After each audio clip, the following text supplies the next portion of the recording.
اللهم صل على سيدنا محمد يا رب صل وسلم دائما ابدا على حبيبك. ایک ہندو کا لیکچر میں نے سنا جو نظر لگتی ہے نا، نظر، اس کے خلاف بیان کر رہا تھا. وہ لاکھوں کا مجمع بیٹھا ہوا ہے، جو موٹیویشنل اسپیکر ہوتے ہیں نا، جو آپ کو موٹیویٹ کرتے ہیں. ایک تو موٹیویٹ سے مجھے پتہ نہیں کیوں ایک دم موٹی کا ویٹ یاد آ جاتا ہے. ایک شاعر کا شعر میں نے سنا تھا کہ میں نے اس کو کہا موٹیویٹ کیا کہ موٹیویٹ تھوڑا کم کر. ایک شاعر کا پورا شعر مجھے یاد نہیں ہے، وہ کہہ رہے تھے میں نے اس کو موٹیویٹ کیا کہ موٹی ویٹ تھوڑا کم کر. کسی موٹی کو موٹیویٹ کیا کہ وہ اپنا ویٹ کم کرے، اس سے اس نے موٹیویٹ بنا دیا. تو وہ جو اسپیکر تھے موٹیویشنل، وہ کیا کہہ رہے تھے لوگوں کو کہ تم نظر وظر کے چکر میں مت پڑا کرو، یہ کچھ بھی نہیں ہے، اس کی کوئی سائنٹیفک حقیقت نہیں ہے. اور دلیل یہ دے رہے تھے کہ اتنے خوبصورت خوبصورت دنیا میں لوگ ہیں، اتنے فلمی ایکٹریسز ہیں اور اداکار ہیں اور اداکارائیں ہیں اور ایسے طاقتور بلڈر ہیں، ان کو تو نظر لگتی نہیں. اور آپ کے ہاں کوئی خوبصورت بچہ پیدا ہوتا ہے آپ ڈر جاتے ہو. مولویوں نے ڈرایا ہوا ہے نا، وہی ان کے تو مولوی کے لفظ استعمال نہیں کیا انہوں نے، لیکن نظر کو کون برحق کہتا ہے؟ اسلام کہتا ہے نا، کہ اسلام کہتا ہے کہ نظر لگتی ہے، یعنی لگنے کا چانس ہوتا ہے. اتنی نہیں جتنی یہ روحانی ٹوپی ڈراموں نے لگوائی ہوئی ہیں، اتنی کہ ہم بھی قائل نہیں ہیں. یہ روحانی علاج والے تو الو بنا رہے ہیں، الو، اور بنو، دبا کے بنو الو ان کے سامنے. جو ہو جائے گا، نظر لگ گئی، کالا جادو، پیلا جادو، الو کے کیا بولوں میں ان لوگوں کو یار. میرا تو دماغ ایک دم خراب ہونے لگتا ہے، کیونکہ بہت الو بنا رہے ہیں ماشاءاللہ بھر بھر کے، اور آپ لوگ بن رہے ہو. میں بیان کر کر کے تھک گیا، مگر آپ لوگ الو بننا نہیں چھوڑتے. روحانی علاج والوں کے پاس جاؤ اور الو بنو. لیکن فی نفسی نظر برحق ہے. حدیث میں آتا ہے کہ اونٹ کو ہانڈی تک پہنچا دیتی ہے نظر. اتنے بڑا اونٹ ہے، نظر لگی، مرا، ذبح کیا، اور کہاں گیا؟ ہانڈی میں. تو وہ تقریر میں کہہ رہے تھے کہ بھائی دیکھو اتنے خوبصورت لوگ ہیں، ان کو تو لگ نہیں رہی. تو اللہ کے بندو، نبی صلی اللہ علیہ وسلم نے کب کہا کہ ہر ایک کو لگتی ہے؟ جو بھی خوبصورت ہوگا اس کو نظر، جو بھی اونٹ ہوگا اس کو نظر لگے گی. کچھ کو لگتی ہے اور بہت سو کو نہیں بھی لگتی. ایسی مثالیں دی جائیں گی. جب یاد رکھو، بہت اہم پوائنٹ کی بات کر رہا ہوں، اللہ کرے سمجھ میں آ جائے. کیا کیا سمجھائیں یار، ہم اصول بھی سمجھانے پڑتے ہیں. جب کوئی شخص دعویٰ کرتا ہے تو اس کے ذمے دلیل دینا ہے. آپ کے مطلب کی دلیل اس کے ذمے نہیں ہے. بہت اہم اصول ہے، یاد رکھ لو. جب بھی کوئی دعویٰ کرتا ہے تو اس کے ذمے نفس دلیل ہے، یعنی کوئی بھی دلیل. جس دلیل کا آپ مطالبہ کر رہے ہو وہ اس کے ذمے نہیں ہے. دعویٰ ثابت کرنے کے لیے نفس دلیل کافی ہوتی ہے، خاص دلیل ضروری نہیں ہوتی. اس کی مثال پہلے سمجھیں. آپ نے عدالت میں کیس کیا کہ وسیم بھائی نے میرے 2 لاکھ روپے کھائے ہوئے ہیں. عدالت نے کہا گواہوں سے ثابت کرو. آپ نے 2 گواہ پیش کر دیے جن کی آپ سے کوئی رشتہ داری بھی نہیں تھی. 2 گواہ پیش کر دیے. وسیم بھائی کوئی بیٹھے ہوں تو معذرت، اب مثال سے تو بات جب یہ آئے گی کوئی ایسا نام ہو، میں بولوں کہ قطب الدین شاہ، وہی نہیں. تو وسیم بھائی نے یہ کہا کہ یہ جو جج صاحب انہوں نے جو 2 گواہ پیش کیے ہیں، مجھے یہ والے گواہ منظور نہیں ہیں. کلیم اور جبار کو گواہی کے طور پہ پیش کریں گے تو میں مانوں گا. کلیم اور جبار گواہی دیں کہ میں نے 2 لاکھ روپے کھائے ہیں، جج مان لے گا آپ کا دعویٰ؟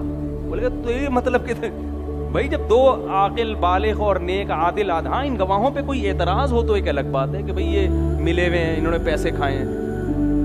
بھئی 2 گواہ پیش کر دیے، عادل عاقل بالغ، کافی ہے. آپ ہی کہہ رہو نہیں وہ وسیم ادھر سے کلیم کو لے کر آؤ، جبار کو لے کر آؤ. یہ جہالت کی بات ہے. تو میں یہ کہہ رہا تھا، وہ کہتے ہیں کہ ہندو تقریر کر رہا تھا کہ نظر نہیں لگتی. پہلی بات تو یہ کہ ہمارے پاس نظر کے برحق ہونے کی دلیل کیا ہے. وہ کہتے ہیں ان کی کوئی دلیل نہیں ہے کہ نظر، کوئی سائنٹیفک بات. یہ کہ سائنس ہر چیز کی دلیل نہیں ہوتی. سائنسدانوں کو یہ ابھی تک نہیں پتا چلا، یہ اس بات کی دلیل نہیں کہ یہ ہے ہی نہیں. آپ یہ کہہ سکتے ہیں سائنس یہاں تک پہنچی نہیں ہے, ختم ہو گئی. سائنس نے کب دعویٰ کیا کہ دنیا کی ہر چیز کو ہم نے دیکھ لیا ہے؟ آپ یہ نظر کے باطل ہونے کی دلیل بن نہیں سکتی. ہاں یہ کہہ سکتے ہیں کہ مسلمانوں کے پاس اس کے برحق ہونے کی کیا دلیل ہے. ہم کہتے ہیں ہمارے پاس ہمارے پیغمبر کا قول ہے اور مشاہدہ بھی ہے. مشاہدہ بذات خود ایک دلیل ہوتی ہے کہ آپ نے ایک کام ہوتے ہوئے دیکھا اور اس کی وجہ بھی دیکھی, وہ خود ایک دلیل ہے. سب سے پہلے تو ہمارے پاس اگر ہم نبی کو برحق سمجھتے ہیں تو ان کے قول بھی ہمارے لیے کیا ہے؟ بولو بھائی, دلیل ہے. ہم نبی کو برحق سمجھتے ہیں, آپ نہیں سمجھتے تو آپ کے لیے نہیں ہے. ہم آپ سے اس پر بحث کریں گے کہ آپ محمد صلی اللہ علیہ وسلم کے برحق ہونے کی کیا دلیل ہے. جب آپ اس پر آئیں گے پھر آپ کو محمد صلی اللہ علیہ وسلم کی ہر بات سمجھ میں آئے گی. کیونکہ آپ اس کو نہیں مانتے تو آپ سے پھر بحث کرنا فضول ہے. آپ صلی اللہ علیہ وسلم نے فرمایا العین حق, نظر کیا ہے؟ برحق, لگتی ہے.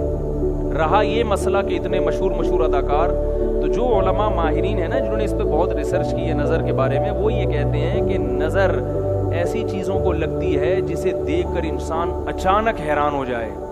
اور جو اداکار فنکار مشہور ہوتے ہیں نا ان کو دیکھ کے اچانک تبھی مشہور چیزوں کو نظر نہیں لگتی, پہلے سے ذہن میں ہوتا ہے.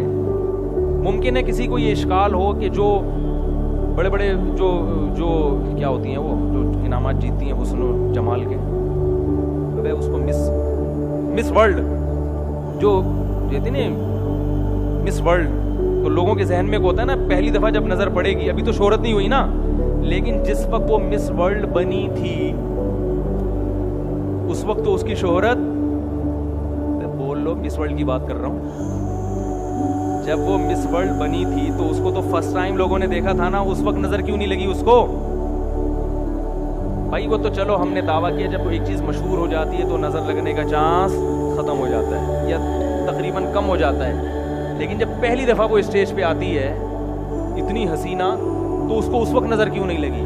اس وقت لوگ ذہنی طور پر تیار ہوتے ہیں کہ کوئی بہت بڑی فلم آنے والی ہے اسٹیج پہ.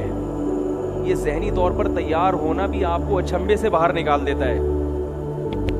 ایک دم بہت زیادہ حیران نہیں ہوتے آپ, کیونکہ آپ کا ذہن پہلے سے مانوس ہوتا ہے کہ بہت کوئی خوبصورت آئے گی یا آئے گا, کوئی بھی مسٹر ورلڈ آئے گا. نظر عام طور پر ایسی چیزوں کو لگتی ہے جہاں توقع کے بغیر ایک دم, جیسے میں کہتا ہوں نا کہ بھائی مالدار آدمی کو نظر نہیں لگتی, ہاں جو سائیکل سے ایک دم بلڈنگ پہ آ گیا, لینڈ کروزر پہ آ گیا, اس کو نظر لگنے کا چانس بہت زیادہ ہو. آپ سائیکل چلا رہے تھے اور کچرا چن رہے تھے, اچانک آپ کا کاروبار ترقی کیا اور 2-3 مہینے میں سوٹ موٹ ٹائی وائی لگا کے لینڈ کروزر میں جا رہے ہیں. ایسی صورت میں نظر لگنے کا چانس, اس لیے یہاں شریعت یہ آپ کو کہتی ہے کہ اپنی نعمت لوگوں کے سامنے ایک دم, بولو بھائی آہستہ آہستہ, پہلے سائیکل سے 50 خریدو, ہونڈا 50, اگرچہ پیسہ آ گیا آپ کے پاس, لیکن پہلے لوگوں کو مانوس ہونے دو 50 پہ آ گیا. لوگ کہتے ہیں بڑی بات ہے بھائی 50 کو نظر لگنے کا چانس اتنا, پھر رکشا لو, پھر چنچی پہ آؤ, پھر ایک ٹیکسی خرید لو پرانی سی 78-75 ماڈل, ٹھیک ہے نا. لوگ اس سے مانوس ہو جائیں گے بھائی بڑا ترقی کر رہے ہیں, آہستہ آہستہ ترقی کر کے لینڈ کروزر تک پہنچ, ایک دم آسمان پہ پہنچ گئے تو نظر لگتی ہے حاسدین کی, جو جیلس ہوتے ہیں, حسد ہوتا ہے نا, یار یہ ہمارے سامنے یہ ہے, تو وہ حسد کی نظر سے دیکھتے ہیں تو واپس سائیکل سے بھی, پہلے تو سائیکل پہ تھے اب سائیکل سے بھی کچرا کنڈی پہ آ گئے بالکل. تو ایک دم جھونپڑی میں رہتے تھے, ایک دم پلازا بنا لیا, تو وہاں خطرہ ہوتا ہے کہ بھائی یا ایک دم کوئی آپ کو اللہ نے خوبصورت بنا دیا, یا کوئی بچہ پیدا ہوا اچانک بہت ہی خوبصورت, جو عام طور پہ اس قسم کے بچے مارکیٹ میں شارٹ ہوتے ہیں, تو جیسے یوسف علیہ السلام تھے, یا ایسا کوئی بچہ بہت خوبصورت پیدا ہو گیا. عام نارمل بچوں کو کچھ بھی نہیں ہوتا, وہ آپ کو بہت اچھے لگ رہے ہوتے ہیں, محلے والوں کو پوچھو وہ گئے ایسا ہی ہے. ماں باپ کو تو اپنا ہر بچہ بہت پیارا لگ رہا ہوتا ہے نا. بعض دفعہ اپنی نظر بھی انسان کو لگتی ہے, تو علماء نے بیان کیا ہے اپنی بھی لگ جاتی ہے. ایک دم بہت ہی کوئی فنٹر بن گئے تو خود ہی جو ہے نا اپنے آپ کو دیکھ دیکھ کے اترا رہا ہے. تو ایسی صورت میں ایک تو حاسدین سے احتیاط کرنی چاہیے, دوسرا کوئی بھی چیز جب دیکھیں تو ماشاء اللہ کہنا چاہیے, اللہ کی حمد و ثنا کرنی چاہیے. میں نے خود سنا ہے بہت لوگوں سے, قربانی کے جانوروں کو نظر لگی ہے, ایک دم اتنا خوبصورت بیل لے آئے, ہٹا کٹا لوگ بھی حیران, اڑے یہ تو گدے کی بھی گدا بھی نہیں کبھی خرید سکا تھا, کیا لے آیا وہ. اس کو جب اسٹائل سے چلایا, نظر لگی اور دھڑام سے اسی وقت گرا. صحابی کو نظر لگ گئی تھی اسی طرح سے, بہت خوبصورت جسم تھا ان کا, وہ کپڑے اتار کے نہا رہے تھے, کسی نے جب ان کو دیکھا دھڑام سے اسی وقت نیچے گر گئے. تو ہاں اگر کوئی بیچارہ اندر سے ایکس رے نکلا ہوا ہے اس کا, وہ کپڑے اتار کے نہائے تو دوسروں کی نظریں اتر جائیں گی. یہ جو لڑکے آتے ہیں نا میرے پاس, حضرت مجھے نظر, میں نے کہا آپ کو نظر لگنے کا کوئی چانس نہیں ہے. آپ نظر کے خاتمے کے لیے آپ کی جو چانپیں, جو جب آپ قمیض اتارتے ہیں, کیونکہ گٹکے اور پان نے نظر کا کانسیپٹ ہی کیا کر دیا ہے ختم. گٹکے والے کو نظر نہیں لگتی, اتنے گٹکے کھا رہے ہیں اور پتہ نہیں کیا کیا ہو رہا ہے, تو ظاہر ہے صحت ہی نہیں ہے, تو نظر کے چانس ختم ہو گئے. تو جب بھی کسی کو دیکھیں, کوئی اچھی چیز ہو, خوبصورت چیز ہو, ایک دم کوئی پرکشش ہو, تو کیا کہنا ہے بھائی, ماشاء اللہ. ماشاء اللہ کا مطلب جو اللہ نے چاہا, یعنی یہ تو اللہ نے چاہا ہے تو اللہ نے ایسی, اللہ کا کمال ہے, اس کا کمال نہیں ہے. تو جب اللہ کی طرف نسبت کر دی جاتی ہے تو نظر لگنے کا امکان